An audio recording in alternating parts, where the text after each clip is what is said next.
It is a great honor and a privilege to introduce Lyonell Fliss. We are here in Johannesburg, and Lyonell, I really want to thank you so much for giving me your valuable time. Thank you. Lyonell, can I ask to begin with, your name, it sounds, your family were originally from Austria, Germany? Yes, it's a Germanic name. And Where were you born, Lyonell? I was born in Romania, in a town called Yash. Yash is even now the capital city of one of the three main provinces of Romania. Romania is divided in three main provinces, which is one called Wallachia, another one Moldavia, and the third one Transylvania. I was born in Yash, which was the capital city of Moldavia. And Yash was always considered the cradle of the Romanian culture. It was the oldest Romanian establishment in terms of capital cities. And If you want to hear a little bit very about much. Your family, were there many generations? the family, my memories, they go only to the grandparents. Even I didn't meet my grandfathers because they passed away when I was a baby. But from my father's side, my grandparents that I didn't meet, they were born and living in a smaller town than Yash, about 100 kilometers away, called Vaslui. Actually, the whole Moldavia was most Jewish populated region of Romania. More than Bucharest? More, much more. Moldavia was like the cradle of Jewish community of Romania, which was at a certain stage, before the Second World War, the third largest in Europe. First was Russia, of course. The second was Poland, and the third was Romania, with about 800,000 Jews, and most of them concentrated in Moldavia. Many of Moldavian towns, or shtetls, if you want to call it, they were founded by Jews, and most of the population was Jewish. In Yash, where it was a population at that time, I'm talking when I was born, of 100,000 people in total, about 50% were Jewish. And you could see all this on the main streets, all the shops and shop windows and shop signs, they sound Jewish. My father was a shopkeeper, but I started with my grandfather and grandmother. Lyonell Fliss was his name, and Betty Fliss, his wife, actually Bela. They were talking mainly Yiddish, and not such a good Romanian, living in a shtetl called Vaslui. When came the First World War, my grandfather was conscripted and went to the front line against the Germans. At that time, Romania was on the side of France and Britain. And like most of the casualties in the First World War was typhus on the front line. So when he got very sick of typhus, he was sent home to Vaslui, The front line wasn't far from Vaslui. The Germans occupied most of Romania at that time. Arrived home with a wife with 6 children, battling to survive. He, hopelessly sick, he felt like a burden to the family and committed suicide with the same weapon, the same rifle that was given to him, and he returned from the front line. Wow. This was Lyonell Fliss. He didn't want to be a burden to his family. Yeah, he considered he would be a burden. He was bedridden. The family was battling to survive, Financially. so he committed suicide. He couldn't see himself taking the little what his children had and wife, and committed suicide. Most of the people in First World War died of typhus. From Vaslui they moved to Yash, where they had some more family, just to help them to survive. And eventually they did. And 2 of my father's brothers, my uncles, they graduated as lawyers. My father had a fabrics shop, which was very common in Yash. And were leading a decent life. How old were you? When were you born? I was born in 1935. My parents married in 1933. And do you have memories of that time? very much so. I don't know. I believe that the memories from early childhood, they keep very fresh, except particularly with me, because I think that the brain was like a white piece of paper, and the early memories were. I remember. Actually, I was reading a book written by Italian war correspondent who was in Yash in that period of starting the Second World War on the Russian front, which was 2 years after the war burst in the West. And in his book, he describes the town of Yash, people that he met, and I remembered names that he was saying, like a grocer, one with a grocery shop that we were going every day to buy food for us. Places, the main streets, monuments in Yash, parks and so on. Anyway, I remember very well. But since the age, let's say, of 3. Did you grow up in a very Jewish area? Yash was, the whole Yash was Jewish. And was it religious? It wasn't a ghetto.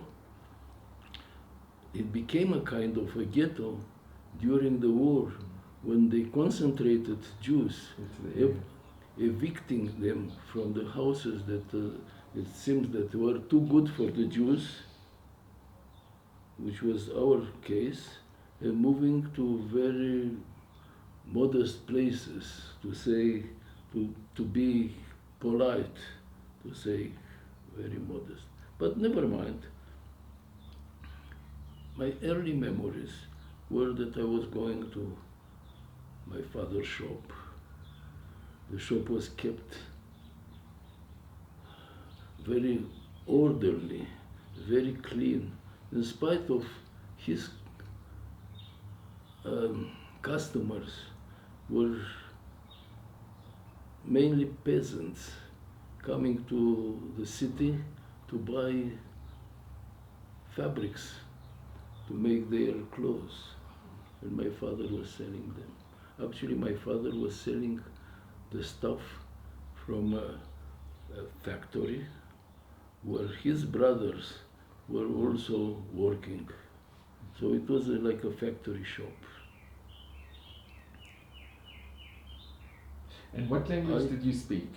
Was it a type of Yiddish or? No, they were speaking perfect Romanian. And you could speak Romanian? They, the generation of my parents, were speaking good Romanian. Perfect. And what did you speak as a very young child? Your first language? To me? Yeah. They were speaking Romanian. And did you speak Yiddish as well? No. And I regretted all my life that my parents opposed to speak to me Yiddish because of the anti-Semitism in Romania. And immediately you speak Yiddish, you get an accent.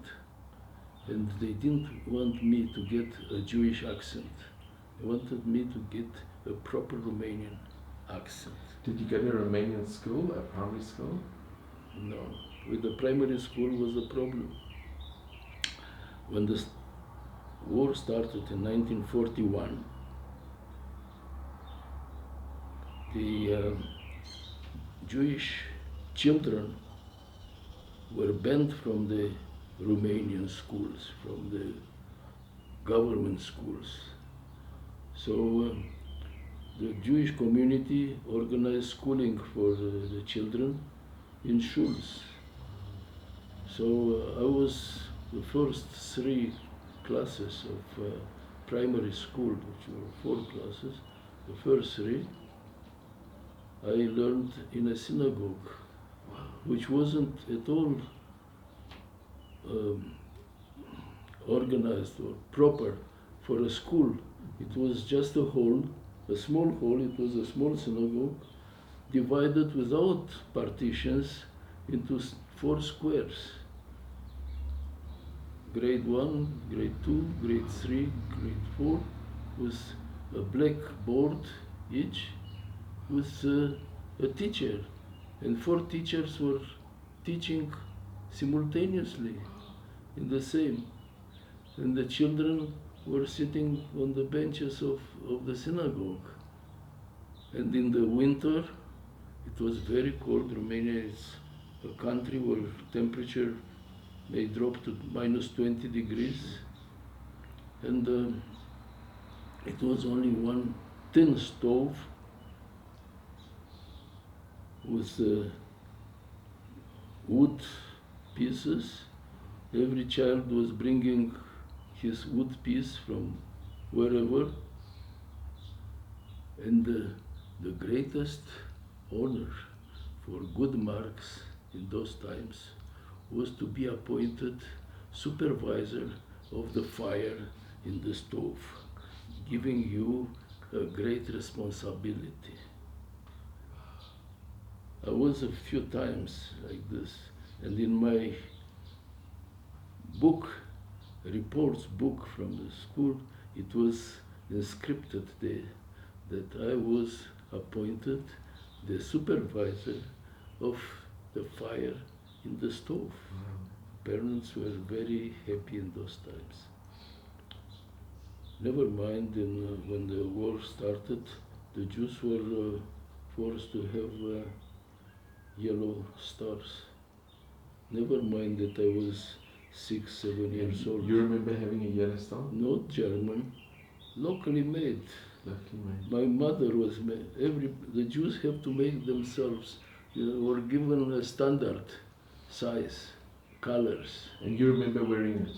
Yes, I remember. Not only remember wearing, but it was only one size. So I was so small, with a big star, the size of each triangle, like an Hermitage. Wow.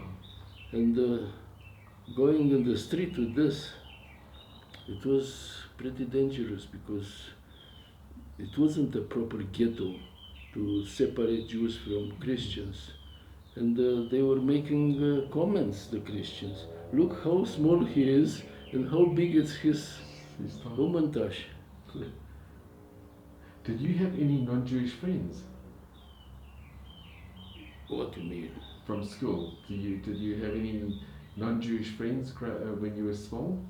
In the school there were only Jews because No, before before what? before you were forced to leave the school and go No, to the you mean not school colleagues? yeah.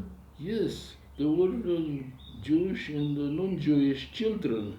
When the war started, I was 6. And did you have any In the- non-Jewish friends before? I had not many. Generally, they didn't mix properly. And there were so many Jews that you didn't look at this. Jews were almost 50%, like majority. But I remember that we were living in a block of flats, and the caretaker was a Romanian peasant, Jew, Christian, and he was collecting all the children from the block in the courtyard and telling us stories, Romanian stories for children. Very kind person, up to a certain moment. So there is another episode that I have to tell you. Every year in Romania, it was a national magazine called Realitatea Ilustrată. It means the illustrated reality. And they were organizing competitions for children in the main cities. So Yash was one of the main cities, which was called the most beautiful and healthy children. And they were dividing the children, inviting in a park. It was a big park. Yash had 2 big parks, beautiful. They were famous in Romania, these parks. So in one of them, it was organized this competition. They advertised, and the mothers were bringing the children there.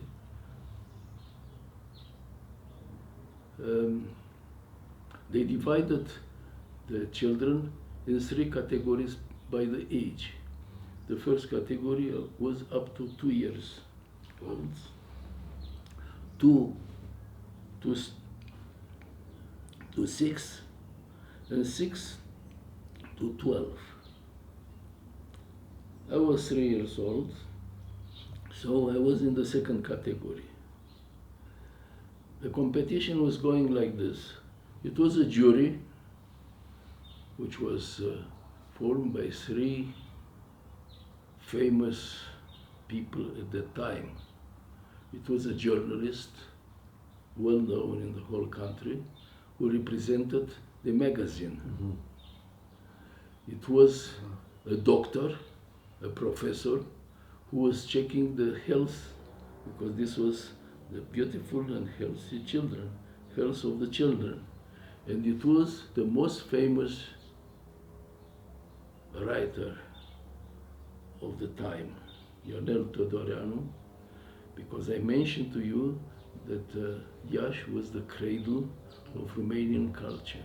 And most of the writers and musicians, composers, painters came from Yash, poets. So this was the jury. The jury was placed in the middle of the circle of the park, which was paved with gravel. In the middle of the circle was a gazebo, where normally the local military band was playing for the public on Sunday. People were sitting on the benches, and the band was playing for them. In this gazebo were standing the jury. The children were forming like a hora, like a circle, and rotating around the gazebo. And the jury was numbers. And the jury was taken out one by one until the circle became smaller and smaller. And eventually they were choosing 3 or 4 children for the prizes. Now, these were also 2 categories, the girls and the boys. And because the girls are the fair sex, they were given the first prize. The winner was given the first prize. The boys, the second prize was actually the first prize for boys. And the third prize, which was either for boys or girls. My circle of category 3 to 6 was turning, and I was left with the last 4. Wow. A girl was given the first prize, girls, and for the second prize, which was first prize for boys, I had to share with a Christian boy, because in those times it wasn't politically correct to have one with the name of Lyonell Fliss, because it was pronounced Lyonell Fliss, as the boy's winner. Never mind, I didn't object to this. I was 3. Sure. So I became Mr. Yash, Wow. age 3. Sure. This is amazing. 80 years after, last year I was 83. 80 years after the event, I received through internet the article published in that magazine 80 years ago about the competition with my name in. Wow. Who sent it to you? A cousin of mine, who his hobby, it's internet family tree. So he put my name, put the name of the magazine, put the year, put the place, Yash, and it popped out the article. Amazing. Wow. Isn't amazing? It's incredible. So I have the article. We have a look. That is unbelievable. I'm not so sure if it's here, but I have in my computer. Okay.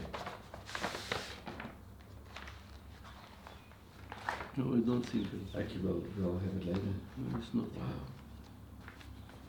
But I'll show you. It's in the computer. And Lyonell, did you have a very nice? You got fond memories of your childhood before the Shoah, before the invasion, the German invasion of. This Romania? was a very nice memory. That was when you were 3. But your memories are good. They're good. Are good. I remember names, and I can even picture places, but people who were involved in this. I mentioned to you the gringos grocer. Yeah. When you put on the yellow star, the Yes. Star of David, did you remember having any anti-Semitic or any? Oh, of course. Once I was playing in the street, and some bigger children, because they were still children, I was 7, 8 years old, attacked me because I have this, and stole my hat. I had a fur hat in the winter, you know. In the winter they have fur hats, and they stole it from me. They stole my gloves, and they beat me up because they knew that I am Jewish. Eventually the star was suspended after less than a year. But was it Romanians who insisted, or the Germans that were in Romania? In Romania was a German ally. Yeah. Wasn't officially occupied by the Germans. It was considered an ally of Germany. But practically the Germans were dictating everything through the leaders of Romania, who were Nazis, Romanian Nazis, legionnaires. And what happened a week after the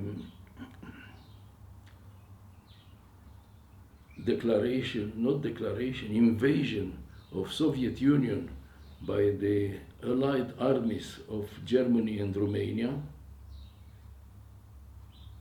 in Yash, a week. The war on the Eastern Front started on the 22nd of June 1941, when the Romanian army with the Germans invaded Soviet Union. Yeah. Actually, say invaded Soviet Union is not perfectly correct. Before this war started there, Soviet Union invaded a Romanian province and occupied it through the pact of, if you heard about, Ribbentrop And Molotov. Molotov, yeah. That's when they had the pact to divide Poland, and To take the Baltic states were taken over by and to Soviet take Union. big chunks of Romania. That was the They took Ribbentrop Molotov, yeah. province of Romania that was a semi-province because it was part of Moldavia, called Basarabia, and another portion which was called Bukovina, and a big piece of Transylvania, which was given to the Hungarians through this Ribbentrop. It was called the Dictate of Vienna, and the Germans were the bosses, in spite of being allies. Yeah. So a week after this, Romanians, they said that they didn't invade Soviet Union. They wanted to recover the province that Soviet Union took through Molotov-Ribbentrop Pact. But they went further than this province. They went that far up to Stalingrad, where they got the big beating together with the Germans. They lost about 250,000 soldiers. But never mind, they were more cruel than the Germans towards the Jews in Ukraine that they invaded and closed. And in this Basarabia, they were part of the Holocaust. It's also in Lithuania, actually. Yes, but this was outside of Romania, and they behaved like Nazis, even worse. Even the Nazis were horrified what the Romanians did. But this is another story. In Yash, Yash was considered the capital of anti-Semitism in Romania. Really? Where the population was indoctrinated, not only through the families and so, but the most educated people, these writers and academics and so, they always educated the local population that the Jews were evils and vilified the Jews. So it was the most anti-Semitic atmosphere for years already, not when the war started. Even before? Even before. And is it... And I was surprised that they allowed me to become Mr. Yash. Wow. It was a surprise to everybody. But never mind. And what religion, what type of Christianity did people, the non-Jews? It's Orthodox. Russian Orthodox? Not Russian. Orthodox, what you can Roman say, Catholic? Part of Christianity is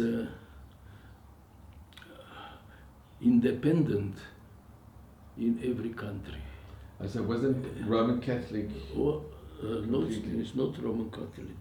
It's actually, until recently, it was a big split.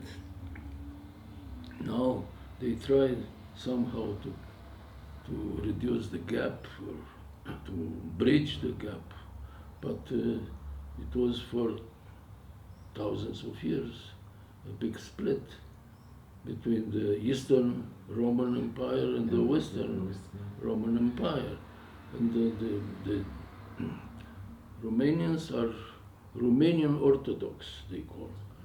Yes, they are Russian Orthodox, they are There's even Ukrainian Greek Orthodox. There's even Ukraine, they've split as well now. Yes, Recently. the Ukrainian Orthodox, each one is called But I think independent, and each one has a patriarch. I think they were united unfortunately sometimes in the very anti-Jewish writings and what was preached also in the church. A lot of the local people heard it from the priests about Yes. the All the anti-Semitism priests. from the... I can tell you one thing, that that place in Moldavia and in the whole Romania, we knew that the Romanians are Romanian Orthodox, and the Jews are Jews. We didn't know that these are Sephardic or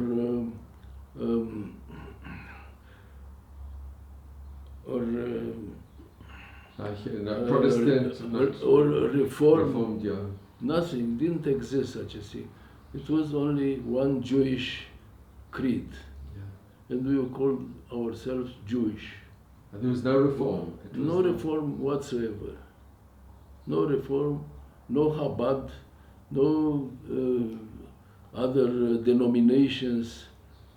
It was just Jews. But mainly they were Orthodox. They were. If you want to relate to the present situation, all of them, they were Orthodox. Okay. However, except for the people from the shul, I mean the rabbi and so, I haven't seen anybody with a kippah. Oh, really? Yeah, nobody. So we were ordinary Jews, our family. Okay. What means ordinary Jews? That we were celebrating Pesach, Yom Kippur, Rosh Hashanah, Sukkot, did you have Sukkot, yes, Lag BaOmer, and the Chagim, the Yom and the Kippur. Purim, yeah, the Hagim. But we didn't go regularly to shul. On the Shabbos evening, we were going to my grandmother's house. She had a big dining room, which was a dining room, living room, dining room, a big table, where the whole family was coming together Friday night. And My grandmother was very religious. She lit candles. She was not only candles, we are lighting candles here, but she was doing all the bruchas and the food. She was the most expert cook. She taught all her daughters and daughters-in-law how to cook. And you still remember the taste and the... Of course, the atmosphere was a family atmosphere, and we were living, the whole family, all my father's brothers and sisters, married with grandchildren, ourselves, grandparents, on one street. Really? Wow. It was one exception that one sister of my father was living a few streets away, so we called them the strangers. Wow. They were coming. And now the whole family, after the war, was spread on 4 continents. In Israel, in South Africa, in Argentina, in New York, in Switzerland. This was left from all this united family. And is the family still in touch? With some of them. Yeah. Some of them didn't behave, but still in touch. But this is not the same as used to be, and I remembered. So the most anti-Semitic part of Romania was Yash. In spite of its high culture, which shows that culture is not a remedy for anti-Semitism. Sometimes it makes even worse. There's a book on, it's called Hitler's Professors. Yeah. And professors and the students were infiltrated with this. And what happened was that on the 29th of June 1941, we had in the streets shootings. We were living on the first floor of a block of flats on the main street, and people crying, screaming, and my mother said, "It is a pogrom." At age 6, I didn't learn this word, pogrom. I heard for the first time. And my mother's order was to hide under the bed. Myself, my mother, my father. We went under the bed, face down, and my mother said to me, "Don't talk, don't cough, don't sneeze, don't move." For me it wasn't a problem, because at that age I was playing seek and hide with my friends, and sometimes we were going under the beds and so. So I thought this it's a game, a play. For my parents it wasn't. Not long after this, big blows on the entrance door of the flat, with shoutings from the outside, with insults to the Jews, with a voice that we knew. It was the voice of the caretaker. He was so friendly with us. He read you the stories. Yeah. But the door was very strong. It was an oak-made door, and he couldn't break it. He came not long after with an axe, and he broke the door open, came in, and didn't see us. Was swearing, but you can imagine with this axe in his head, what he could have done to us in his rage. But he was a petty thief. He took the cover of the bed, filled with whatever he could get, valuables, cutlery, crockery, clothes, things, made a big bunch of this and went out. Not long after, we had the sound, we're still under the bed, sound of boots on the staircase. The door was wide open and people speaking a foreign language to me. I didn't know that there are other languages in this world except Romanian. You were only 6 years old?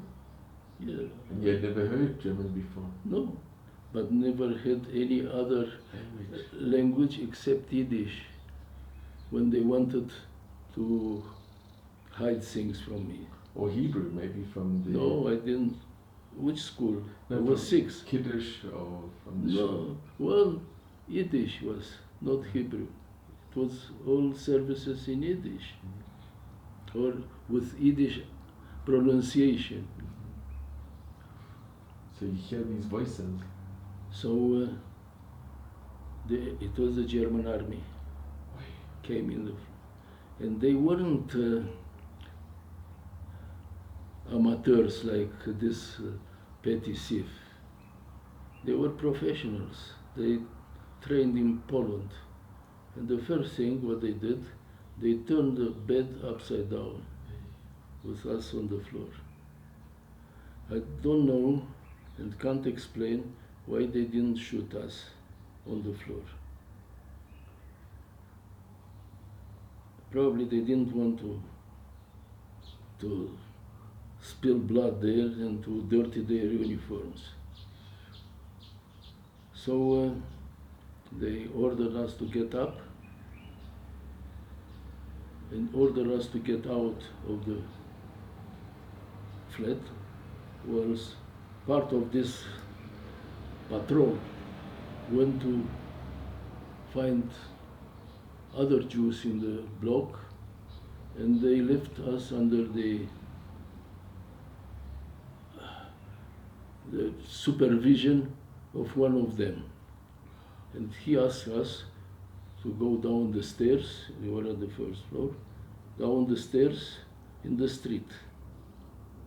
My mother lost my view. She didn't know where I am in all this thing, and turned to find me.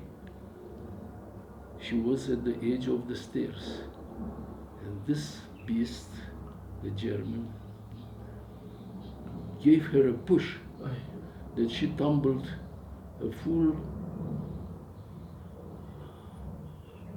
row of stairs until she got there. Myself and my father ran to see, to help her. We found her at the bottom of the stairs, a full flight of stairs. She broke her knee. She was full of blood and her dress was torn, and she was wailing there at the bottom of the stairs. We tried to help her to get up, and the beast on top of the stairs was screaming. He saw that we want to escape, and she was badly injured. We got her up. He came after us, and he asked us to go in the street, hands up. Now, hands up. He was ordering in German, and he wanted us to herd us in the street with hands up. Have you seen this picture? Yes, sure. This is the very famous, yeah. I consider him my brother. That's what you had to do as I well. was a bit younger than him, but it was in more dreadful position than what he is doing here. After a few minutes with hands up, I was 6, I couldn't hold my hands up. It was painful. And I turned to the German, told in Romanian, because I didn't know German, that I can't hold this hands up, it's painful. And he was still screaming, Hände auf. I didn't know German, but my mother said to me, keep your hands up, because he will shoot you. This was my first lesson in German.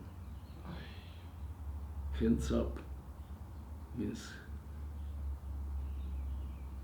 Hände auf, hands up. When I turned to him to say in Romanian, to allow me to keep but he cocked his arm at blind point. When my parents saw this, they froze. And you know what they did? They were with hands up.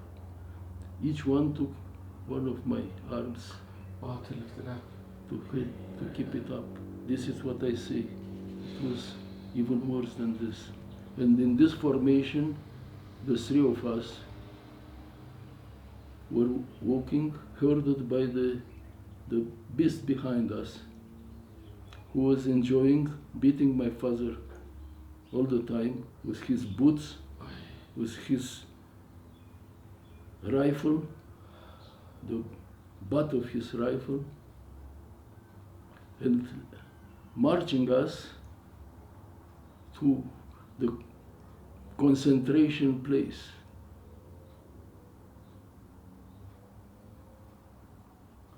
Where he gave us into the hands of his good comrades in arms, the Romanian army. And he went back to collect other Jews to bring there. At that age, it couldn't come into my mind that exists beasts like this. To what they did to my mother, to what they did to my father, to what they did to me. He was a beast, but I never came along with a beast until that day. I couldn't imagine that such a thing exists. I was a child. You're only 6 years old? Yeah, 6 years old. So he left us with the army. It was a street which was full of people, like a long, disorganized queue, under the supervision, control of Romanian army and police. This queue was going to the other end. There were thousands of people there. To the other end of the street, where it was the police station, the main police station of Yash. People were marched to the gates of this and introduced through the gates into the police station courtyard, where they were machine gunned in groups. When we arrived to the gate, when they were opening the gate, I saw through the gate a big heap of bodies and people who were still alive, shot, full of blood, but not killed yet.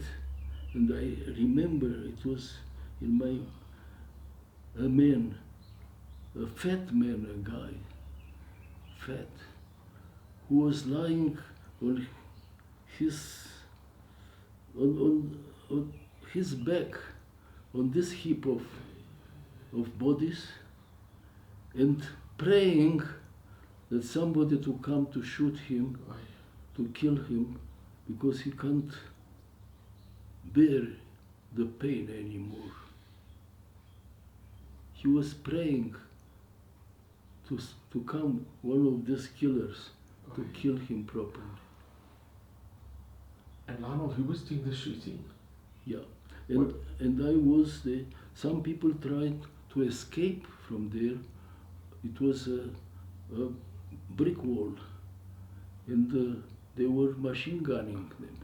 Who was doing the machine gunning? Yeah. Were they Romanians or German? Yes, the Romanian soldiers. They were killing the Jews? Yeah. Not the Germans? The Germans were Germans as well. Before going through the actual gate, people with the machine guns were Romanian? No, yes. But the Germans, they had like baseball bats, and they were killing the people, hitting them in the head, that they were falling dead. They were enjoying through these killings. Butchers, not butchers, I think worse than butchers. These were the memories. They will stay and will never go. So we were about to be sent through the gate inside this killing place, this abattoir. My mother saved our lives in these conditions. She was suffering terribly from the broken knee. She was limping all the way when we were herded by that beast, but didn't complain at all. She suffered quietly. Next to us, to keep so-called order, if you can keep an order under these circumstances when you see people being killed around you, was a young officer, Romanian officer. My mother saw him, kneeled in front of him, took his hand and kissed it, and spoke to him. Officer, please take me and my husband through the gate. I know what will happen to us. But take this child and adopt him. This is what she told him. In desperation.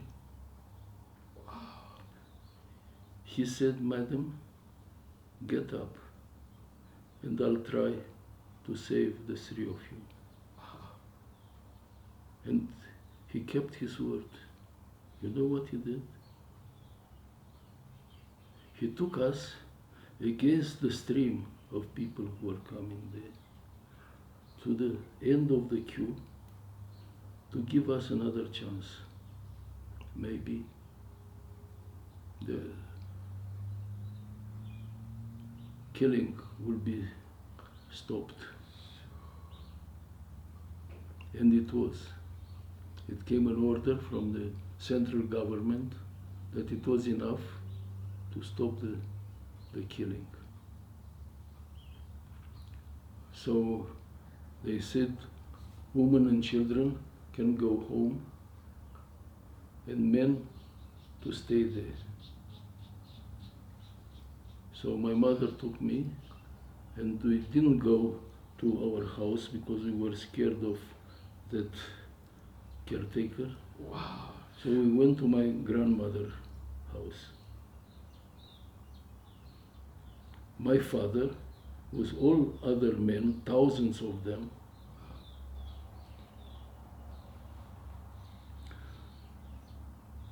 went to a different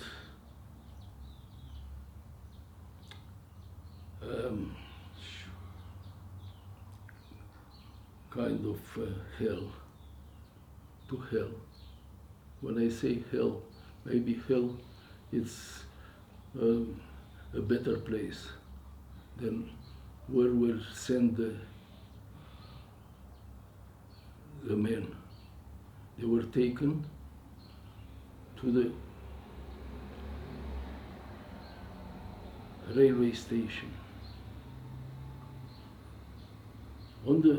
There, they were put face down on the square in front of the railway station. Thousands of them, like logs. And the passengers of the train were walking on them. These are Romanian passengers? Yeah. Oh my God. Coming in the railway station and walking. Some of them protested, didn't want to walk on people. But they were told these are just Jews. They are not people.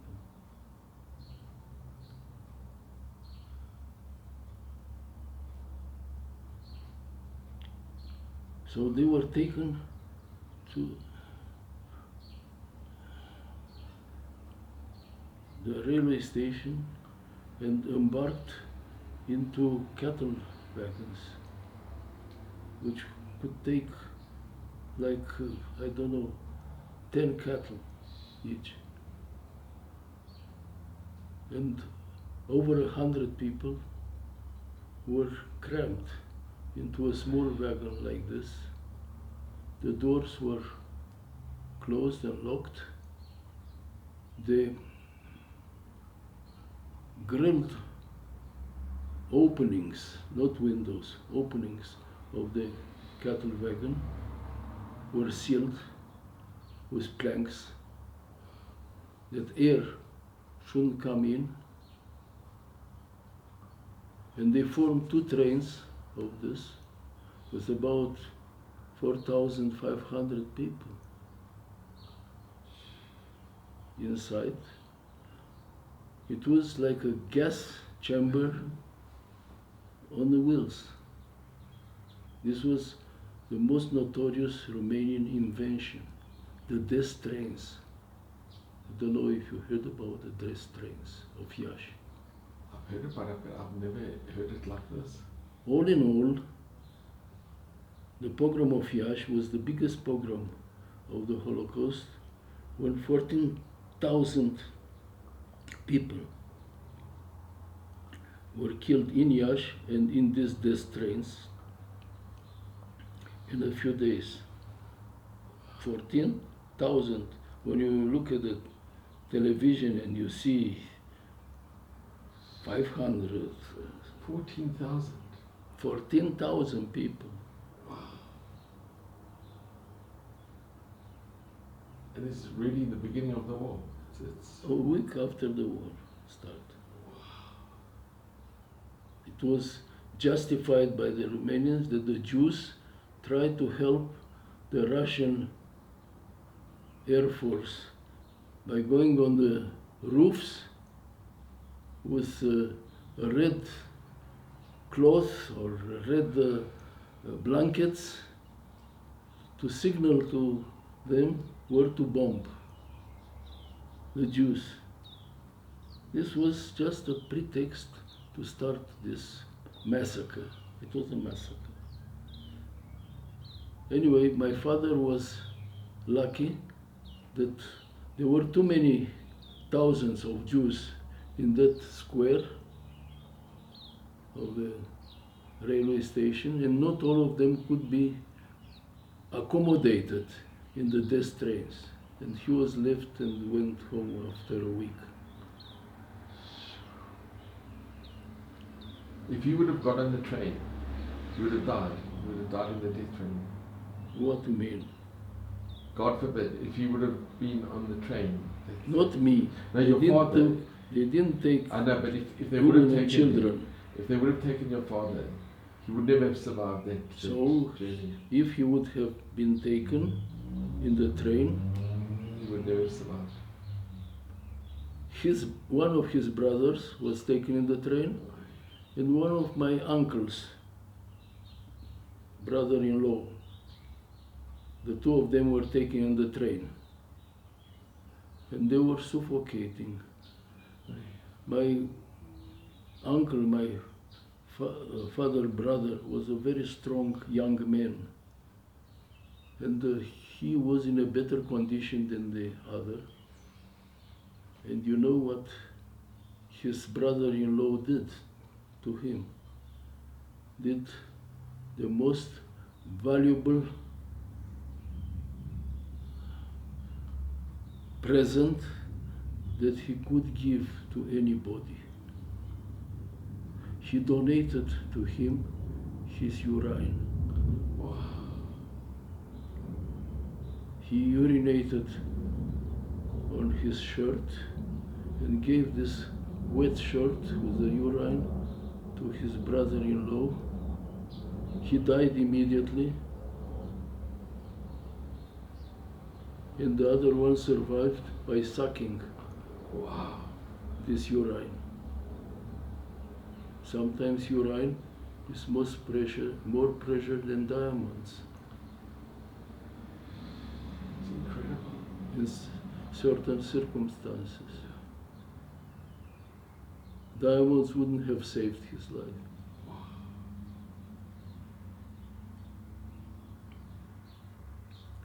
The result of all this experience and that pogrom day with the caretaker, with the beast, German beast, with the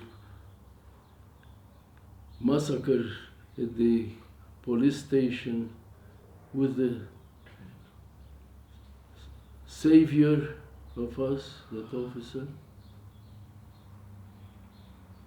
was that in one day I matured. I wasn't a child anymore. This wasn't healthy to mature so fast. And this affected all my life. In the way I was seeing people, seeing events.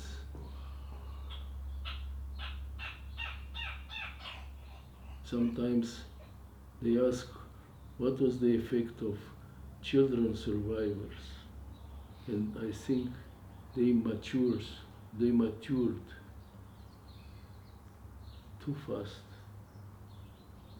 In my case, in one day. It's not for a child to see heaps of bodies, to see a German beast behind you. Also not to see the Savior angel. For the rest of my life, you mentioned that you asked what motivated the Japanese ambassador to do what he did. I asked myself, what motivated that young officer to do what he did to save our lives? He risked more than the ambassador, who risked his position. He risked his life, because he would have been shot on the spot as a traitor. That he tried to save lives of people who were supposed to be massacred. I asked myself, he didn't know us, we didn't know him, he didn't ask anything, but we couldn't even offer him anything. We didn't give him anything. He simply highly risked his life. And yet, he did it. I asked this question many people, because I couldn't find an answer. I'm an engineer.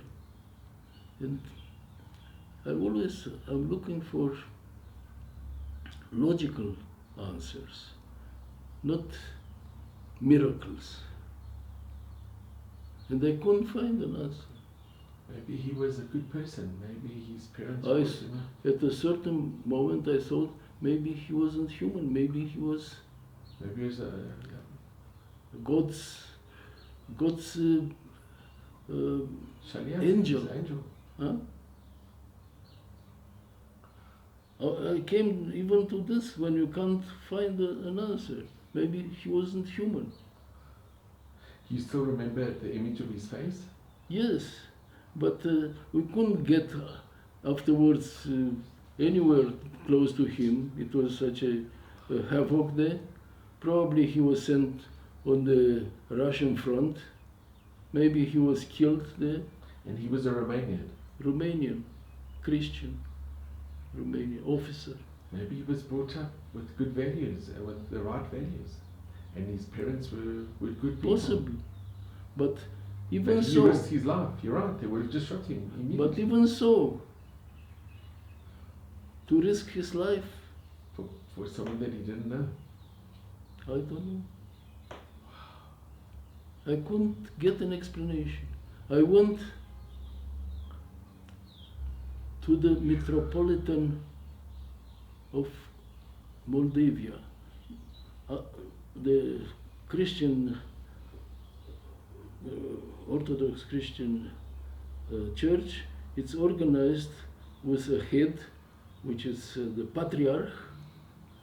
All the patriarchs of various countries, they form like a council, an informal council. Each one is independent, and most of them, they consider themselves under the patriarch of Constantinople, Istanbul. But Romanian Church is independent, and under the patriarch, each province has a metropolitan, which is like an archbishop. Mm-hmm. So I went to the Archbishop of Moldavia in Yash about 3 years ago. He accepted to see me. And I asked, how do you see this act? Do you think it wasn't a human being, it was a saint, it was an angel, it was a vision? And he said, this is the way a human being should have behaved. Absolutely. Yes, but No, they didn't. with the risk, high risk of his own life. It's not a If normal... if only there were more. If only there was a whole group that did what he did. I would say at the most one of them would have deserted also, not to machine gun people, but he took us by the hand to salvation. This is amazing. And he said also that probably it was an act of God.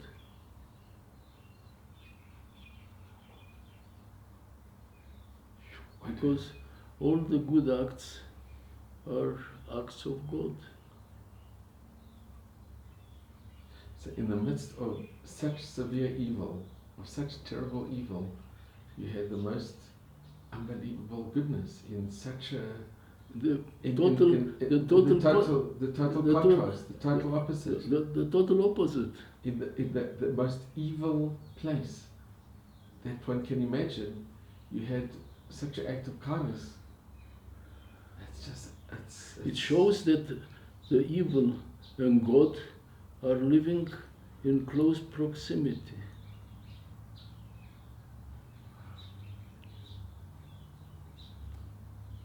I couldn't explain. This was the explanation, and I agreed it was an act of God. Did the Archbishop apologize for what happened to your family?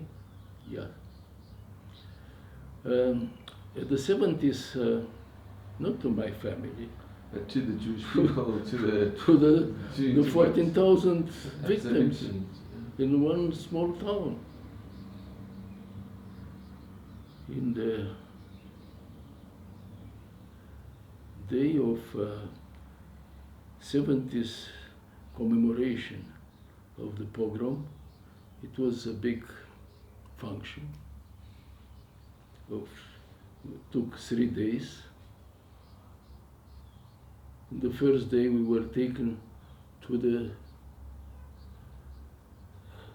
mass graves of the people who were unloaded from the death trains in various places in the country. In the second day, we were taken to the Jewish cemetery in Yash, where are mass graves. From one end to this fence in parallel, where most of the victims were buried there. And in spite of all these mass graves, which are the proofs of the pogrom, there are still people in Romania who pretend that it was no pogrom. Nothing. Not stupid people, academics. Never mind. This is another. Were any of the people, the Romanians, brought to justice? Those who Very participated? few. Very few. The head of the government was, together with his government, were executed. But not because of the Jews, because what they did in Soviet Union. Because Romania was occupied at that time by the Russians. What they did in the Soviet Union, because they did atrocities there. That's all. In Yash, very few, not executed, were sent to some jail thing. But what I wanted to tell you about this metropolit, at the day of commemoration, it was a big function in Yash, where the mayor of Yash conferred the order of citizen of honor, like the keys of the town, to 5 survivors of the death trains who are still alive, because some of them, they were very old. These 5 survivors, they were also very old, in their 90s.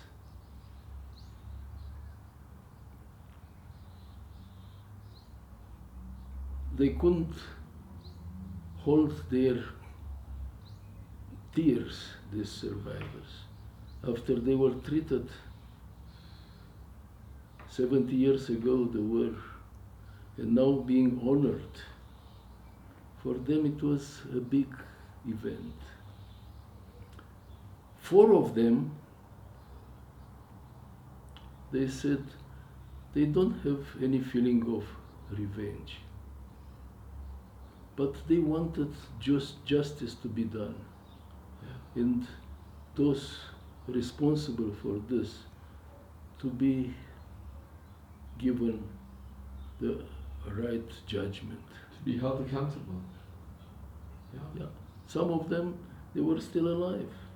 Those who did the killing. Yeah. Yeah. So this is what they said.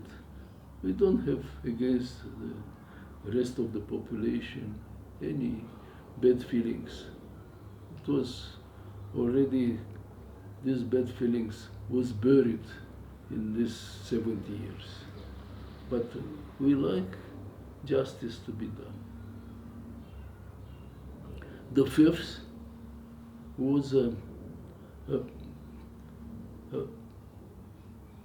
plain man in education, but a very wise man in his thought. He said the biggest thing that I ever had. He was a carpenter. Actually, as an engineer, I had a project where I was working, employing him many years ago. But I didn't recognize him about this, and I didn't know that he was a survivor of the death train, and he never spoke about this. Where was he living? Where did you meet him? Where was he living?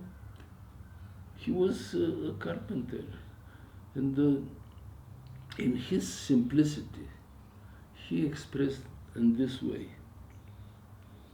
my only wish, and he was in his 90s, is that what happened, and he said happened, like wasn't a thing that wasn't under any control. It happened. Didn't accuse anybody. What happened? Not to happen again. This is what he said. He didn't ask for retribution to the killers. And he was like a father to his younger sons, to say, who were doing something naughty. This was the expression that my father was using to me. It happened. Let's not happen again. And Lyonell, was he living in Israel after the war, the survivor? The survivor stayed in Romania. He stayed in Romania? Yeah, he lived in Romania? He lived all his life there in Yash. He stayed Yeah. in... Laser Finkelstein, his name. Wow. This is what Laser Finkelstein said. The most humane thinking that I have expected from one who suffered so much. He was in hell, worse than hell. Wow. Because the people who died in the death train, they suffered much more than the people in the gas chambers in Auschwitz, because they died of suffocation, of thirst, for days. They lost their mind. And Lyonell, can I just ask you, how could he survive in the town where the people who did the murdering were still walking around? Yes.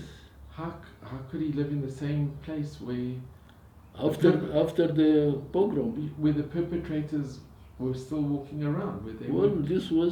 Yash was a kind of a ghetto. People weren't allowed to leave the place. But after the war, surely it must have affected him. After the war, the criminals disappeared, ran away. Ordinary people were living there. Now I'm coming back to the metropolitan.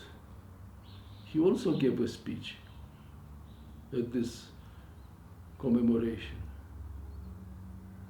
And you know what he said? He cited Psalm 131. You know what? Ma tovu manaim ahim shevet beyachad. That we are now Christians and Jews, brothers, ahim. I appreciated this. And did he say it in Hebrew as well?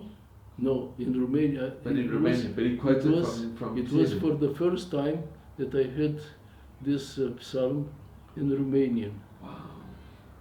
It was a shock for me.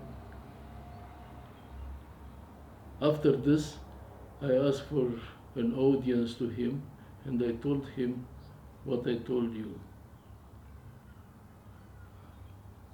And I asked his opinion, how to explain what the Romanian officer did. And he said it was an act of God.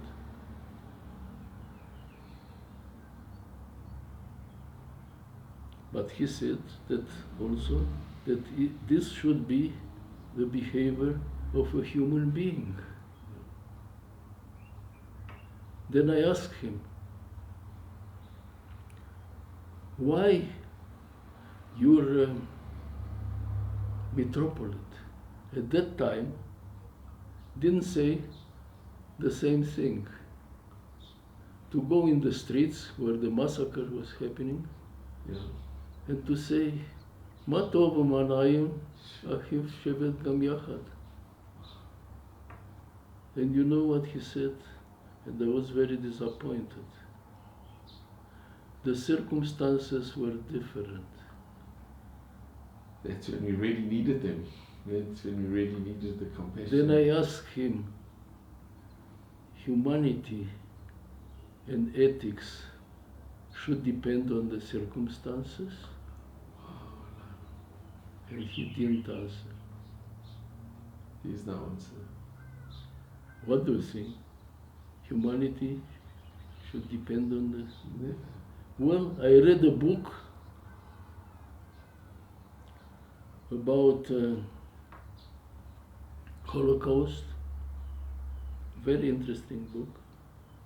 And you know, one of the people who contributed to this book with some sayings, they said, humanity may happen only under human conditions. This is what he said.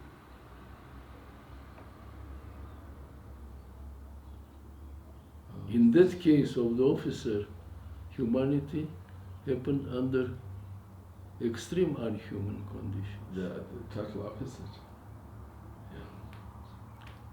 So I still don't have an answer. Lyonell, can I ask you, what happened when your family came back and you went to your grandmother's home? Well, we battled to survive because the shop of my father was closed. We didn't have income. We were a lot of people crammed into one relatively small house. And we lived a dreadful... And you stayed there for the remainder of the war? Most of, because it was the turn of the war, upside down. When the Russians started their offensive against the Germans after they destroyed their army at Stalingrad, they came like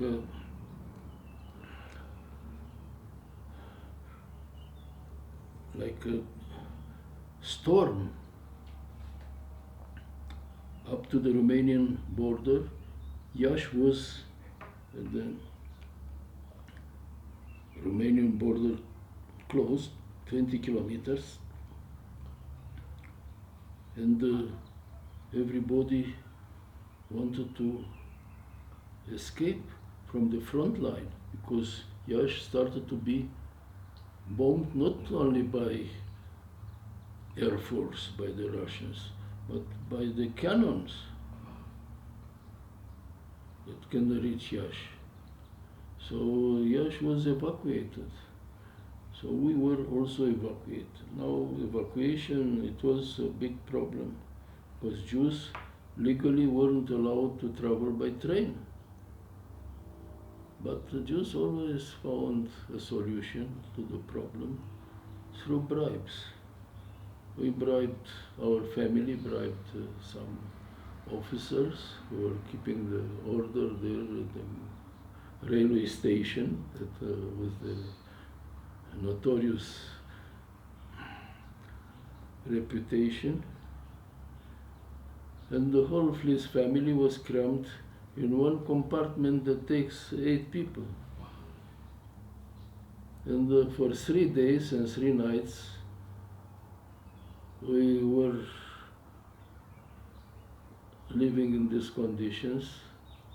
I was put at the window that they say that my features don't look Jewish, so not to come these Nazis, Romanians, to kick us out.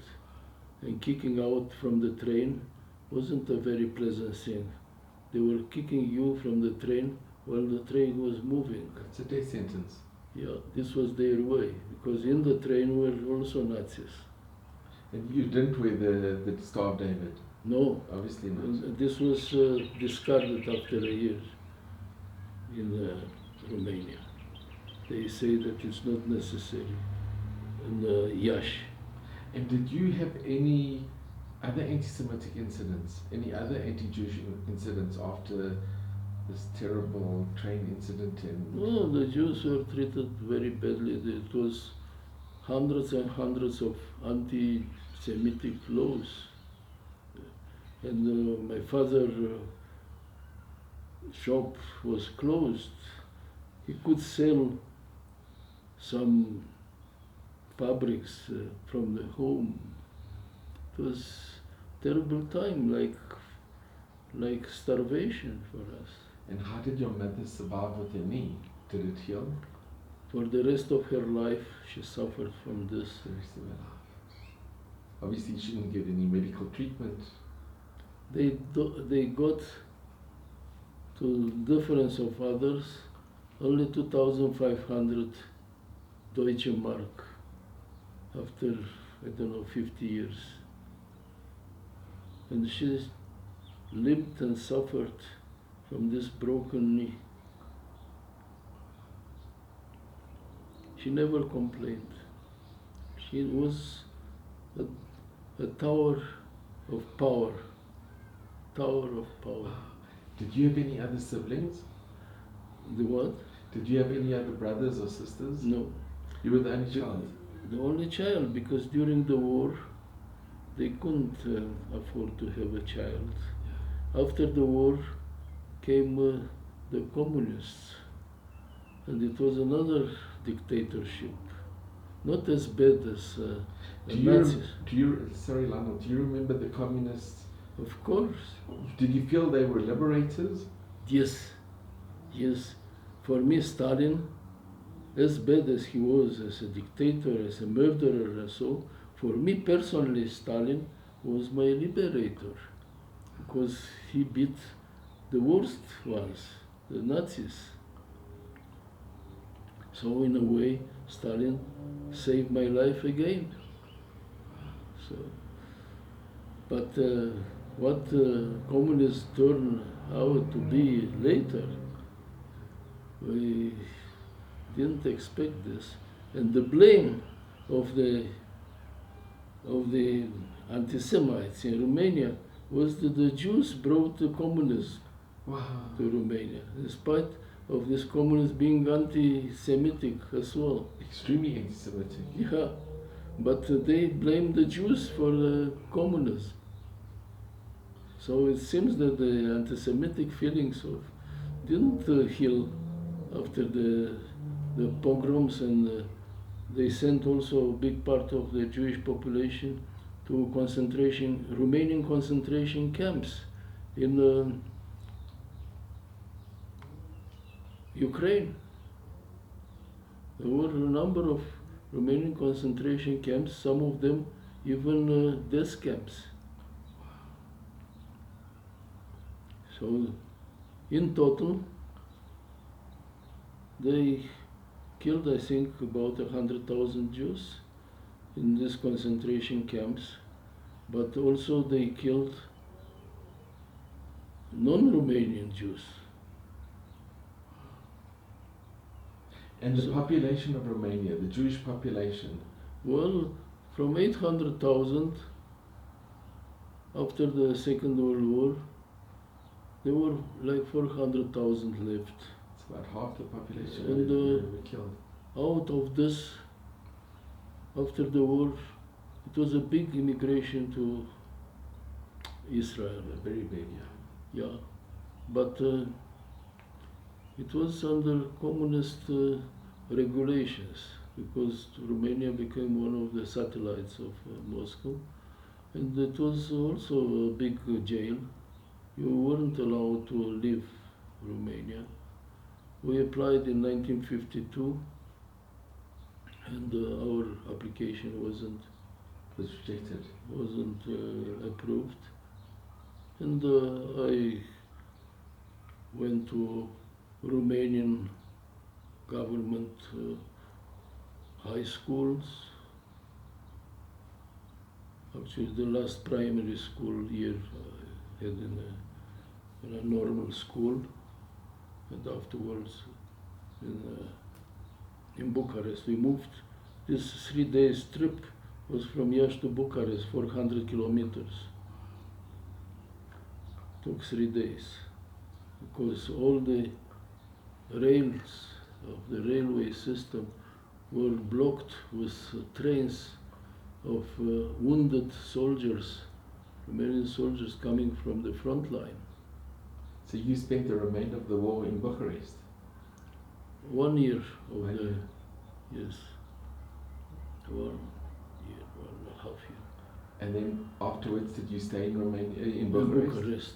And I had the last school year, primary school in Bucharest, and the high school for 8 years in Bucharest. And I graduated in Bucharest at the University of Civil Engineering. And Lyonell, can I ask, did you have any more anti-Semitic? Not at all. Nothing. Once Absolutely. it became communist? Absolutely nothing, with one exception. A few months ago, I had all my colleagues at high school, at university, were behaving like brothers, and we were good colleagues. And after the graduation, we kept a tradition that we keep even now.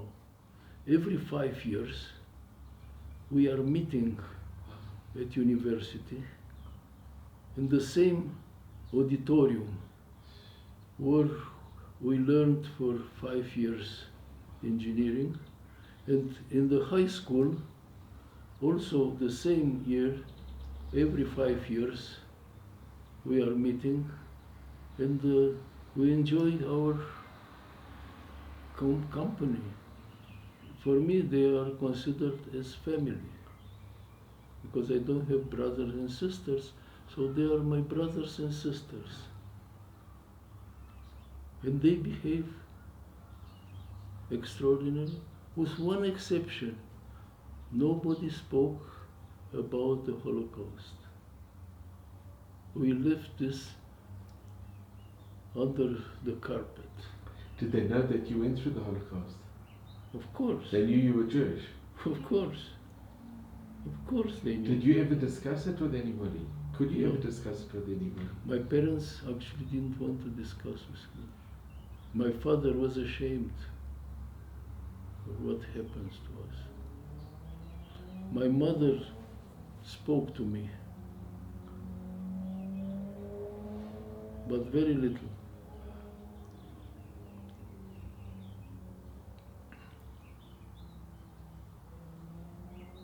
When I say with one exception, a few months ago I received an email from one of my best colleagues from the high school with a letter of the most anti-Semitic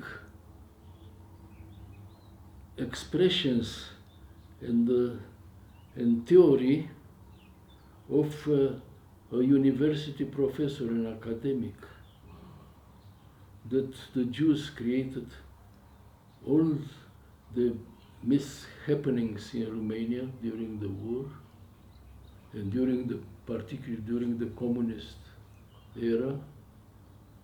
And they intend now, listen to this, after Israel will be defeated and disappear, to recolonize Romania. Wow. Can you believe such And this is a professor. a university professor and a member of Romanian Academy? And he sent it to you because he agreed with it, or he sent it to you to warn you that this is happening? Oh, exactly, because these were his feelings, As well. Yes, most anti-Semitic feelings. But my colleague, I was surprised that he sent to me such a thing. And I wrote back to him to ask, what is your opinion about this? Because he didn't commit himself with anything. So he said, what can I think about? I'm a simple engineer, and he is a professor, a member of academy. I have to believe that he is right, that he is teaching all the students all the things. And I say, in this condition, we are not friends anymore. And then I regretted, because he was quite genuine to me. I'm living in South Africa. He lives in Romania. He is under the influence of this sort of people. And I don't think he is the primary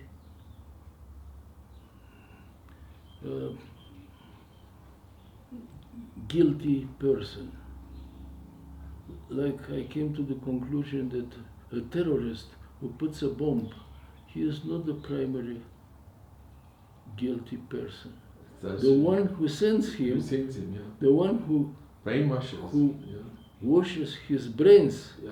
He is the, because he is a simple man and he listened to this, and he is not close to me to explain to him that what sort of indoctrination he receives is wrong. So I left it floating, and I asked him, when I'll go next time for this reunion, if possible, to call this professor for me to speak to him. What was his reply? Yeah. He'll try that. He said that he will try. And I invited him as well to this discussion.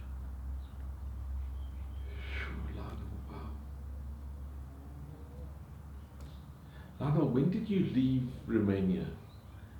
Well, I didn't leave Romania.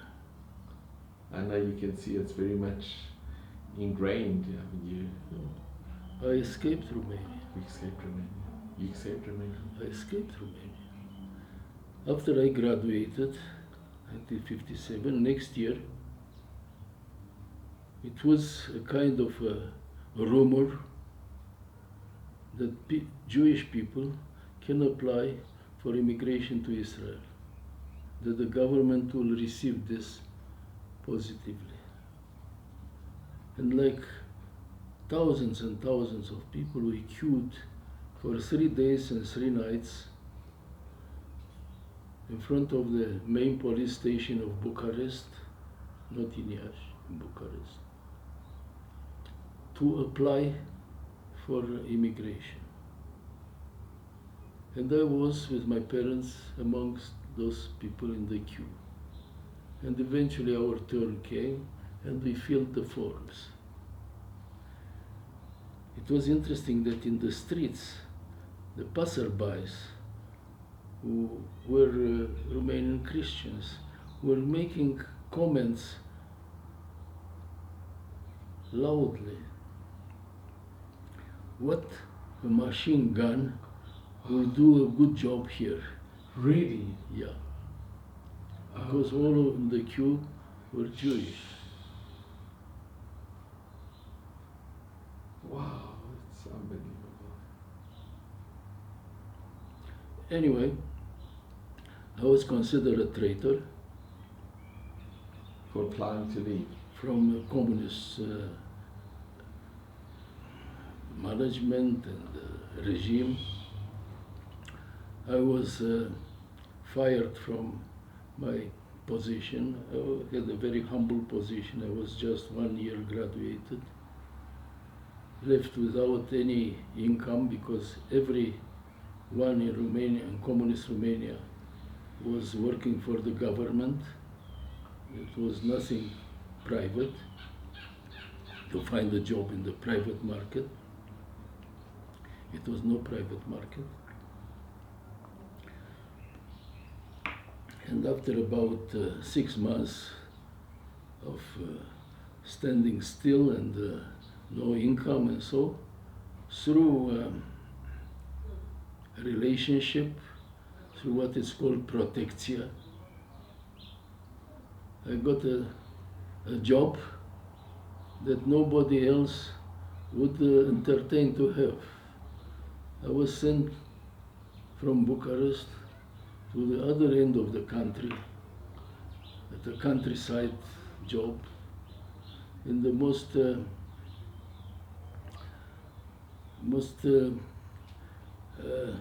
unappealing conditions.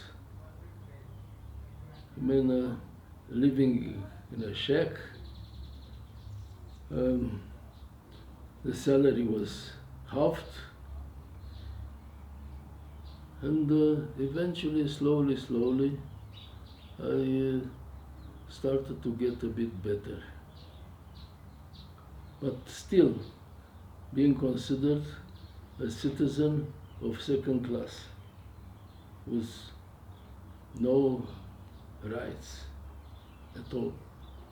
I was in army, in the army, Romanian army. I was trained during the student times as an officer, and this grade was taken from me.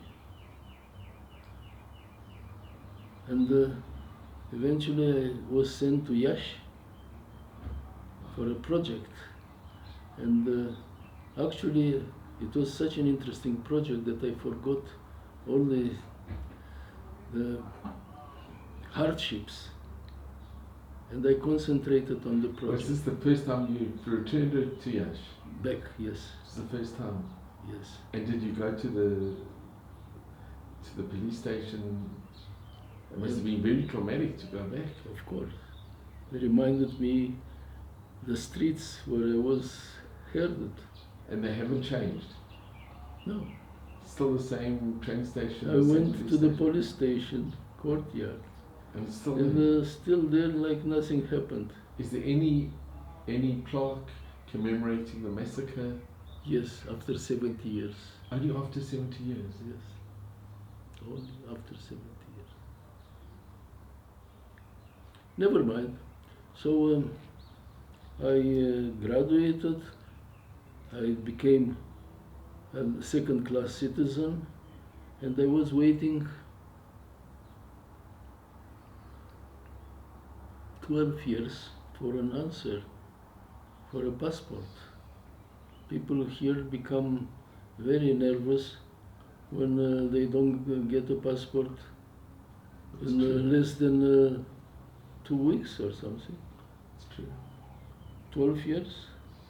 When I saw there is no chance for me because I was qualified and they needed my skills to allow me to leave Romania, I had to make a plan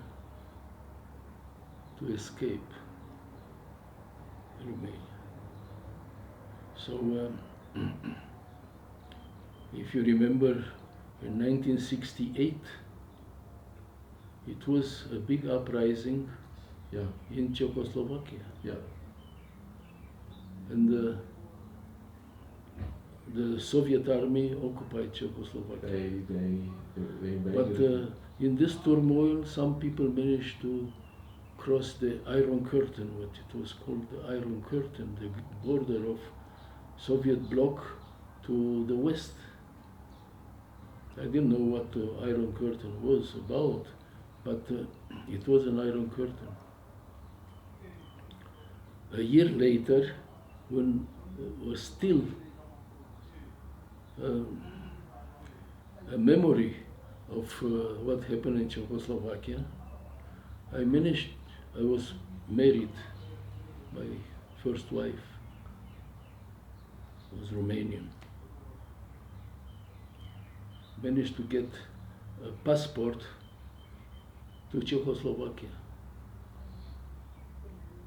In my mind it was, being in Czechoslovakia, I have to try any risk, anything, to cross the Iron Curtain. So we embarked in our car. We had a Czech car, a Skoda. I have a Skoda. Huh? I've got a Skoda in Israel. You had a Skoda. Yeah. I had a Skoda. And we left Bucharest with the Skoda filled with food and canisters of petrol, with the intention to cross the Iron Curtain.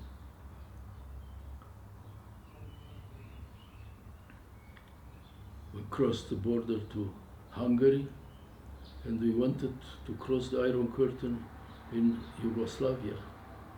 I was lucky that my ex-wife spoke Hungarian, and she spoke to some border guards at the Romanian-Hungarian border, asking if it would be possible to cross the border of Hungary to Yugoslavia. And we were very lucky, and her Hungarian helped us.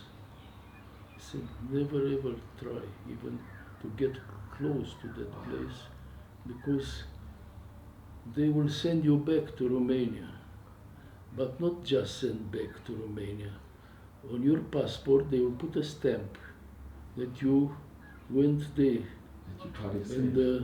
the rule in Romania was that the passport didn't belong to you.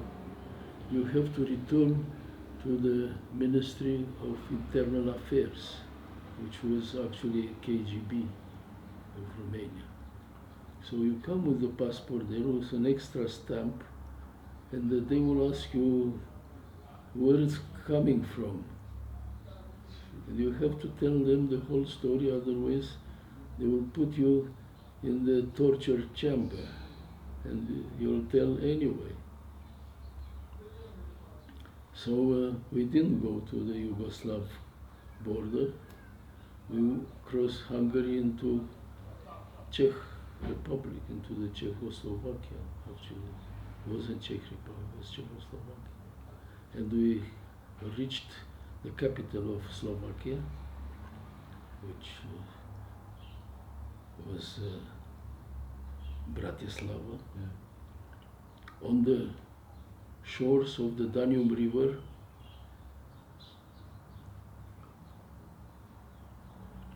and we crossed, we wanted to cross the border there. It was autumn, it was very cold, it was a dreadful atmosphere in Bratislava after the Russian occupation. But my theory, which was logical, was overcome by my wife's theory that she doesn't want to wait 3 days. Let's try now to go to the border, This is the Austrian border. Austrian border. Because I was thinking, let's get around for a few days to find out from people what the situation is, what we should do, what should not do. But probably women's feelings or Intuition. huh? Intuition. Yeah, was better. And straight when we arrived in Bratislava, we went to the border. Now the border of this Iron Curtain wasn't just like here between South Africa Yeah. and Botswana. It was like a strip with all kind of landmine fields and other installations. And it was a narrow road, I remember right now, that if the car goes in with barbed wire, both sides, car gets in, can't turn. It wasn't enough room to turn, it was just one lane. So it was like a mousetrap. Nobody asked us anything. So we went through this for a few kilometers. At the end was the actual border post. We arrived there. An officer, a Czech officer came.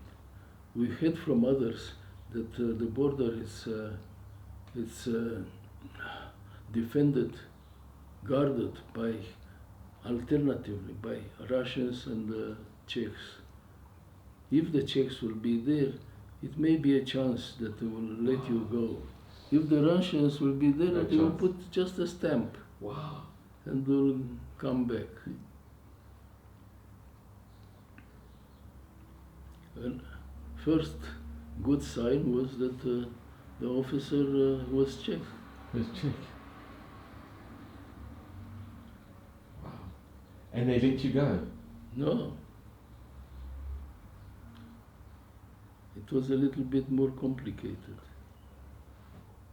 He took the passports and went into the cabin. We didn't speak Czech, and he didn't speak Romanian. We couldn't communicate with him. He just took the passports and went into the cabin. Lyonell, you're here at the border between it's Slovakia, Bratislava, and Slovakia Austria. In Austria. And the Czech border control takes your passport. Yeah. You must have been petrified at this time. I gave the passport, of course. For us, you had no option. For us, it was a big milestone in our lives between dictatorship and freedom.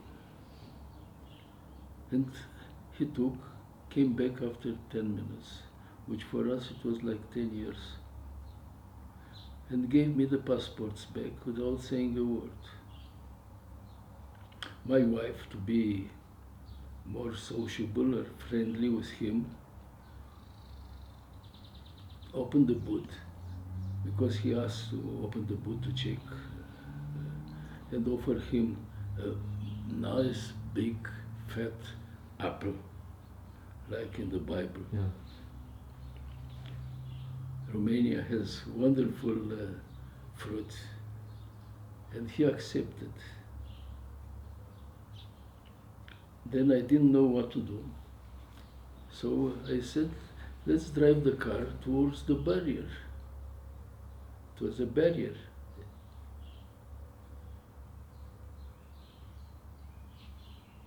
At the barrier was a soldier with a AK-47.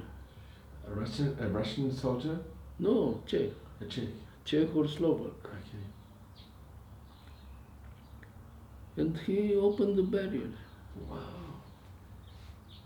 I just slipped under, and all of a sudden I hear a scream. Halt! Halt in any language. It's halt. Stop. Now I had to make a decision. The border post, the barrier of Austrians, was like 50 meters away. To press the gas and to try to get there, or to stop and get out. And I thought that an AK-47 bullet is faster than a Skoda. That's true. And he could spray the Skoda with bullets. So I stopped the car there, and I came back to ask what is the problem. And he showed me that the cover of the boot wasn't properly closed. Well, I didn't think much. I close the boot properly. I don't know if I had legs to get back to the driving seat. I drove slowly, this 50 meters. The Austrian barrier opened. We went under, and I fainted. I lost my consciousness. My wife was stronger. Maybe she didn't realize the tension of the moment. Anyway, we arrived there. Between Romania and Austria, it was a convention that we don't need visa. So our passport was valid. And, well, you don't need visa, but Romania wouldn't let you go, wouldn't give you a passport. We slept the first night in a camping site that was a few kilometers away. Next morning we went to the Israeli embassy in Vienna and asked for political asylum. Wow. And we were given and sent to a refugee camp of the Sochnut, where they were collecting all the refugees and others from Europe and sending to Israel. And it was no problem. We were in the free land of Austria. And not yet,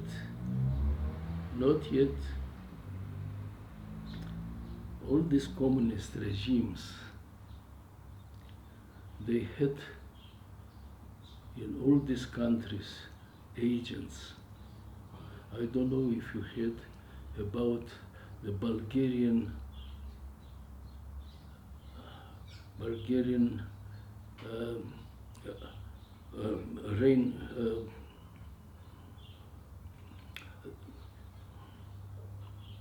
what was?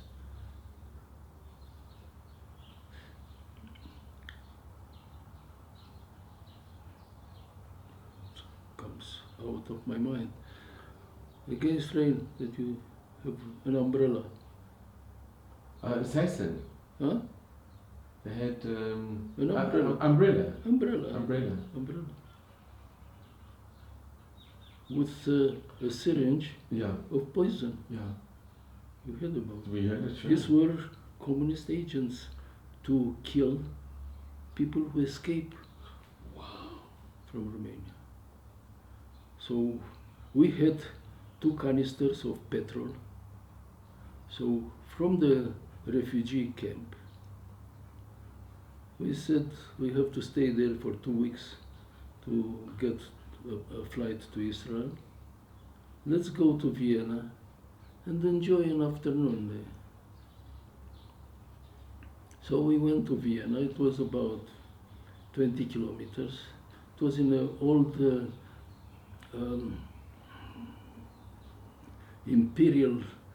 Habsburg imperial palace, castle, where we were sleeping in a big hall with separation of bed sheets hanging there, like a field hospital in the war. But for us it was fine. So we went to Vienna. Have you been to Vienna? I was in Vienna last year. There is a place called Prater. Prater, it's like a Luna Park, like a Disneyland. Oh, yes, yeah. Disneyland. Where they have the wheel. Yeah. Yeah. So we went there because we wanted to enjoy. So we went to a movie,